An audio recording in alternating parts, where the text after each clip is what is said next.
मैंने उस पर शादी का दबाव नहीं बनाया था, न ही उससे कोई पैसे लिए। मेरे पति के कई महिलाओं से संबंध हैं, उनके साथ गंदे वीडियो बनाकर रखता है। मेरे भी कई वीडियो बनाकर रखे हुए हैं, जिनके दम पर मुझे ब्लैकमेल करता है। आगरा में सपा की महिला नेता जूही प्रकाश ने यह दावा किया, उन पर अपने ही पति योगेंद्र के सिर पर कांच की बोतल मारकर घायल करने की एफआईआर दर्ज हुई है। सपा के टिकट पर मेयर का चुनाव लड़ चुकी जूही ने बताई पूरी घटना। जूही ने कहा, मेरी मम्मी की 2013 में कैंसर की बीमारी से मौत हो गई। फिर 2018 में पिता भी कैंसर की वजह से नहीं रहे। एक भाई की भी मौत हो चुकी है। परिवार में सिर्फ एक ही भाई है। मैंने सोशियोलॉजी से एमए करने के बाद डॉक्टर एमपीएस इंस्टीट्यूट से एमबीए किया। मैं सपा की डॉक्टर बीआर अम्बेडकर वाहिनी की राष्ट्रीय सचिव रही। 2016 से समाजवादी पार्टी में सक्रिय हूँ। 2017 में घास की मंडी बाढ़ से पार्षद का चुनाव भी लड़ा था। 2023 में मेयर पद पर चुनाव लड़ा, जिसमें तीसरे नंबर पर रही। 2016 में नोटबंदी के दौरान जूही चर्चा में आई। उन्हें पिता के इलाज के दौरान पैसा विड्रॉ करने के लिए बैंक की लाइन में लगना पड़ा। तब उन्होंने एक ट्वीट किया जो वायरल हो गया। ट्वीट वायरल होने के बाद जूही के पिता का अखिलेश यादव ने इलाज करवाया। उसके बाद ही जूही सपा में सक्रिय हुई। जूही ने बताया, मैं योगेंद्र को नहीं जानती थी, मगर मेरा ट्वीट वायरल होने के बाद योगेंद्र मेरी फेसबुक आईडी पर लगातार मैसेज करने लगा। मैंने 3-4 महीने तक मैसेज नहीं किया और ना ही मैंने मैसेज देखा। फिर योगेंद्र ने किसी दूसरे दोस्त के जरिए मुझ तक मैसेज पहुंचवाया। तब हमने पहली बार फ़ोन पर बात की थी। धीरे धीरे बातें बढ़ती चली गईं। मैं यूपीएससी की तैयारी कर रही थी, इससे दोस्ती बढ़ी। मेरे पिता की तबीयत खराब थी। इसी बीच योगेंद्र दिल्ली से एक बार मुझसे मिलने भी आया। 10 जनवरी 2019 को हम पहली बार मिले थे। जूही ने बताया, हम साल में 2 दिन सेलिब्रेशन करते हैं। एक 10 जनवरी जिस दिन हमारी मुलाकात, दूसरा 4 अक्टूबर जिस दिन से हम रिलेशन में आए थे। जूही ने बताया, 2023 में सपा ने मेयर के चुनाव के लिए टिकट दिया।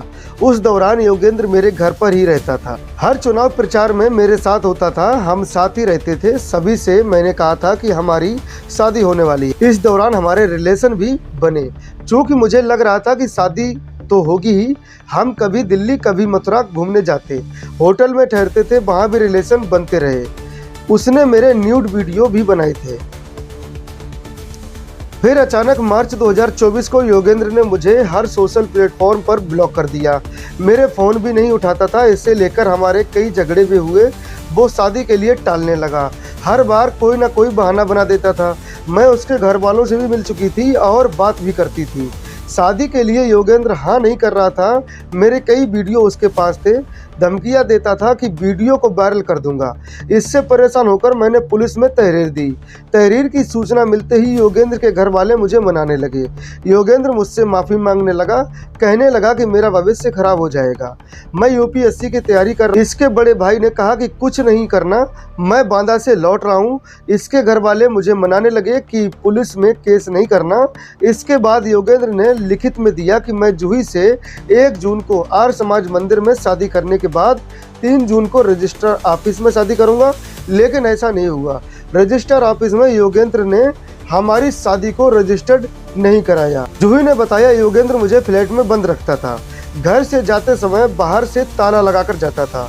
शादी के बाद योगेंद्र ही उसे किराए के फ्लैट में लेकर गया था। योगेंद्र के माता पिता ने कहा था कि हमारी हैसियत की लड़की नहीं है, दहेज में 50 लाख रुपए ले आएगी तो घर ले आना। शादी के दिन मंगलसूत्र भी मेरे ही घर से आया था। जूही का आरोप है कि फ्लैट पर योगेंद्र के बहुत दोस्त आते थे। वो अपनी बसपा पार्टी के लोगों को भी बुलाता था, उनके साथ गलत काम करने को कहता था, शराब सर्व करने को कहता था, मारपीट करता था। इस दौरान भी मेरे वीडियो बनाता था। योगेंद्र पार्टी के नेताओं के साथ वक्त बिताने को कहता ताकि पार्टी में अच्छा पद मिल जाए। कमरे में एक साथ सोने को कहता। गलत मैसेज और मेल करता, अश्लील बातें करता था, गालियां देता था। जूही ने सबूत के रूप में कई मैसेज और मेल भी दिखाए। जूही ने कहा कि 17 सितंबर को योगेंद्र किसी काम से घर से बाहर गया हुआ था। उनका लैपटॉप बेड पर रखा। मेरी आपत्तिजनक तस्वीर उन्होंने डिलीट की है कि नहीं, ये देखने के लिए मैंने लैपटॉप ऑन किया। सभी तस्वीर और वीडियो देखकर मैं चौंक गई। कई लड़कियों की तस्वीर मौजूद थी। मैंने योगेंद्र को फोन करके पूछा, तब वो धमकी देते हुए बोले कि घर आकर तुम्हें देखता हूँ।